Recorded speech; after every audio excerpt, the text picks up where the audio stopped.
আজি মই এইটো ভিডিঅ'ত আপোনালোকক ক'ম যে মোবাইলৰ ফ্লাছ অন কৰি পেলাই কেনেকৈ আমি প্ৰজেক্টৰৰ দৰে ৱালত আমি মুভি চাব পাৰোঁ বা আমি ভিডিঅ' চাব পাৰোঁ।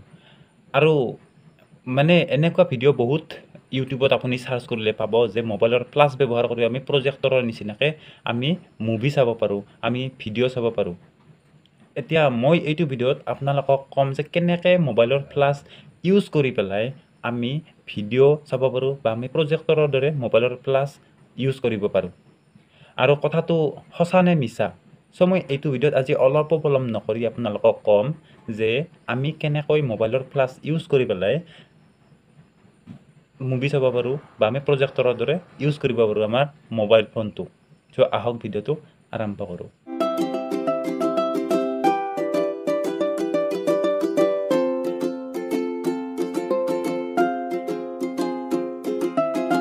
ভিডিঅ'টো ষ্টাৰ্ট কৰাৰ আগতে আপোনালোকক আৰু এবাৰ কৈ লৈছোঁ যে আপোনালোকে ভিডিঅ' চাই মোৰ ভিডিঅ' চাই আৰু ভাল পায় নে নাপায় মই নাজানো, কিন্তু আপোনালোকে চাই, কিন্তু বহুতে ভাল কথা চাই জানি ভাল লাগে আপোনালোকৰ বা আপোনালোকে কিবা এটা হেল্প পাইছে, কিন্তু চেনেলটো ছাবস্ক্ৰাইব কৰিবলৈ পাহৰি যায়।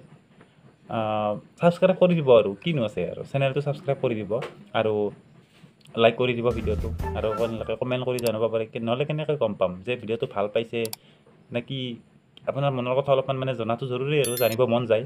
সেইকাৰণে কৈছোঁ আকৌ এবাৰ যে ভিডিঅ'টো চাই পেলাই কমেণ্ট কৰিব আৰু চেনেলটো ছাবস্ক্ৰাইব কৰি দিব।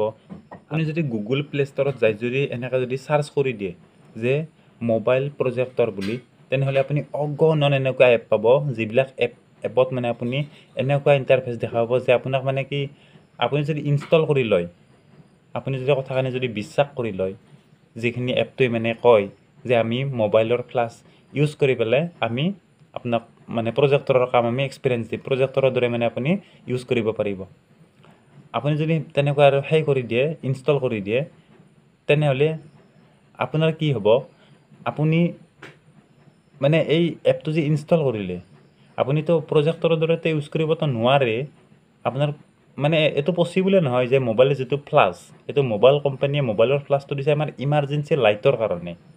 কেতিয়াবা আমাক মানে প্ৰয়োজন হয়, সেইকাৰণে আমাক ইমাৰ্জেঞ্চি লাইটৰ কাৰণে ফ্লাছটো দিছে। লগতে আমি যদি ভিডিঅ' ৰেকৰ্ডিং কৰোঁ বা আমাৰ যদি আমি ৰাতি আন্ধাৰত যদি আমি ফটো তুলিব লগা হয়, তেনেহ'লে এইটোৱে হেল্প কৰে। কিন্তু সেইটোৰ প্ৰজেক্টৰৰ কাম কেনেকৈ কৰিব? প্ৰজেক্টৰৰ কাৰণে এক্সট্ৰা তাত মানে টিউব লাগিব, ফটো টিউব কিবা কিবি এইবিলাক থাকে, যিটো আমাৰ আগৰ দিনৰ টিভিৰ আছিল। চ' তেনেকুৱা আৰু এতিয়া আপুনি যদি মোবাইল প্লে ষ্টৰত গৈ গুগল প্লে ষ্টৰত গৈ মোবাইল প্ৰজেক্টৰ যিকোনো মোবাইল XYZ কিবা কিবি নামত থাকে আৰু আপুনি যদি ইনষ্টল যদি কৰি লয়, তেনেহ'লে আপুনি মানে তাতো সেইটো এক্সপিৰিয়েঞ্চ নাপায়, মই আগতে ক'লোঁ। কিন্তু সেই এপটো ইনষ্টল কৰাৰ কাৰণে সেই এপটো যোনে বনাইছে শুনে মানে গুগলৰ পৰা কমিশ্যন পালে, সি মানে ইনকাম কৰিলে। লগতে আৰু আপোনাৰ কি হ'ল, আপোনাৰ যিটো মোবাইলত ইনষ্টল কৰি ল'লে আৰু যিটো আপুনি পাৰ্মিশ্যন দিলে, সেইটো কি ঠিক সি সেইটো মিছ ইউজ কৰিব পাৰে। কাৰণ আপোনাৰ যেতিয়া এপ এটা ইনষ্টল কৰে, আপুনি হয়তো জানে যে এনেকুৱা কিছুমান আপোনাৰ পাৰ্মিশ্যন দিব লগা হয়। আমি লোকেশ্যন এলাউ কৰিব লগা হয়, বা আমি আমাৰ কণ্টেক্টছ বা আমাৰ মোবাইল যিবিলাক ফাইলছ আছে সেইবিলাক এক্সেছ কৰাৰ কাৰণে আমি পাৰ্মিশ্যন দি দিওঁ। আৰু সেইটো এপৰ ক্ষেত্ৰতো আমি যদি পাৰ্মিশ্যন যদি দি দিওঁ, তেনেহ'লে সেই এপটোৱে আমাৰ স্পাই কৰিব পাৰে, আমাৰ মনে মনে আমাৰ ইনফৰমেশ্যন আমাৰ বেলেগক দিব পাৰে। গতিকে অকল এইটো বুলি নহয়, আপুনি মোবাইলত কিবা এটা এপ ইনষ্টল কৰাৰ আগতে আপুনি প্ৰথমতে জানি ল'ব ভালকৈ এপটো ভেৰিফাইড হয় নে নহয়। আৰু ছেফ এপ বুলি কেনেকৈ গম পাব আপুনি সেইটো এপ জেনুইন হয় নে নহয়, আপুনি সেইটো চাৰ্চ কৰি গুগলত চাৰ্চ কৰি চাব পাৰে এপটোৰ বিষয়ে জানিবলৈ। এনেকুৱা বহুত ধৰণৰ ফ্ৰড এপ আছে, যিবিলাক এপে মানে এনেকুৱাকৈ স্পাই কৰে, মানুহৰ ইনফৰমেশ্যনবিলাক থাৰ্ড পাৰ্টিক দি দিয়ে আৰু তাৰ কাৰণে কমিশ্যন লয়, পইচা ইনকাম কৰে। এতিয়া এই যিটো এপ ইনষ্টল কৰি ল'লে মোবাইল প্ৰজেক্টৰৰ নামত, সেই এপটোৱে তেনেকুৱা ধৰণৰ এটা এপ হ'ব পাৰে। আৰু সেইটো এপত আপুনিতো মোবাইল প্ৰজেক্টৰৰ সুবিধাখিনিতো নাপায়েই, আপোনাক ৰামঠগন দিলেই মোবাইল প্ৰজেক্টৰ বুলি আপুনি ডাউনলোড কৰিলে, কিন্তু মোবাইল প্ৰজেক্টৰ যেতিয়া এক্সপিৰিয়েঞ্চ নাপায়, তেতিয়া আপুনি আচল কথাটো গম পালে, গতিকে আপোনাক ঠগালে। এই ঠগোৱা কামটো মোবাইলৰ যিটো ডেভেলপ কৰিছে, মোবাইলৰ যিটো ডেভেলপাৰ আছে, সেই এপটো যোনে ডেভেলপ কৰিছে, সি এইটো কাৰণে কৰিছে, সিও জানে যে এইটো এক্সপিৰিয়েঞ্চ দিব নোৱাৰে, কিন্তু এপটো বনাইছে এই কাৰণে যাতে সি এই এপটোৰ পৰা পইচা ইনকাম কৰিব পাৰে।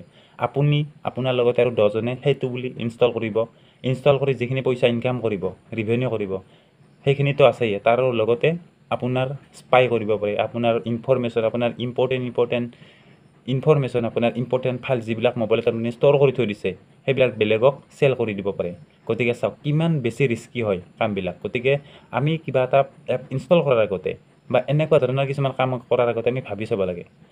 আৰু যদি আপোনাৰ এনেকুৱা এটা মানে মন আছে যে মই মোবাইলৰ ক্লাছ ইউজ কৰি পেলাই মই প্ৰজেক্টৰ মানে মোবাইল ইউজ কৰি পেলাই মই মানে প্ৰজেক্টৰ মই ঘৰতে মই প্ৰজেক্টৰ বনাব বিচাৰোঁ, মই ৱালত মই মানে মুভি চাব বিচাৰোঁ, তেনেহ'লে আপুনি অনলাইন অৰ্ডাৰ কৰি মিনি প্ৰজেক্টৰ অৰ্ডাৰ কৰিব পাৰে। মিনি প্ৰজেক্টৰ এভেইলেবল, আপুনি এমাজনত চাওক বা ফ্লিপকাৰ্টত চাওক, মিনি প্ৰজেক্টৰ আপুনি কম পইচাতে হ'ব। আপুনি ডাঙৰ প্ৰজেক্টতকৈ আৰু এইটো ইজি টু কেৰি আৰু ইজি টু হেণ্ডেল, আপুনি গোটেইখিনি সুবিধা আপুনি সহজতে পাই যাব আৰু আপুনি মানে অপাৰেট কৰিবলৈ সহজ আৰু। গতিকে আপুনি মোবাইলৰ মানে ফাংচন ইউজ কৰি পেলাই, আপুনি সেই মিনি প্ৰজেক্টৰ এক্সেছ কৰিব পাৰে, আপুনি চলাব পাৰে, আপুনি ইউজ কৰিব পাৰে। গতিকে এনেকুৱা ধৰণৰ ফ্ৰডবাজি যিবিলাক ইউটিউবত ভিডিঅ' অলৰেডি আপলোড কৰি থৈ দিছে, লগতে আপুনি গুগল প্লে ষ্ট'ৰতো যদি এনেকুৱা ধৰণৰ চাই যে মোবাইল প্ৰজেক্টৰ মই কেনেকৈ হাউ টু মেক মোবাইল প্ৰজেক্টৰ ইউজিং মোবাইল প্লাছ, তেনেকুৱাকৈ যদি চাই অজস্ৰ আপুনি ইউটিউবত ভিডিঅ' পাব। বা আপুনি গুগল প্লে ষ্ট'ৰত যদি যায় তেনেকুৱা বিভিন্ন ধৰণৰ এপ পাব। গতিকে আপুনি বহুত বেছি সাৱধান হোৱা ভাল, কাৰণ এনেকুৱা ধৰণৰ কেতিয়াও নহয়। মোবাইলৰ ক্লাছটো যি কামৰ কাৰণে হৈছে সেই কামৰ কাৰণে ইউজ কৰি থাকক, আপুনি বৰ বেছি এক্সট্ৰা আৰু এটা কৰিব নাযাব। গতিকে যদি ভিডিঅ'টো ভাল পালে তেনেহ'লে লাইক কৰি দিব, আৰু যদি মোৰ চেনেলত নতুনকৈ হৈছে আৰু এবাৰ কৈছোঁ ছাবস্ক্ৰাইব কৰি দিব।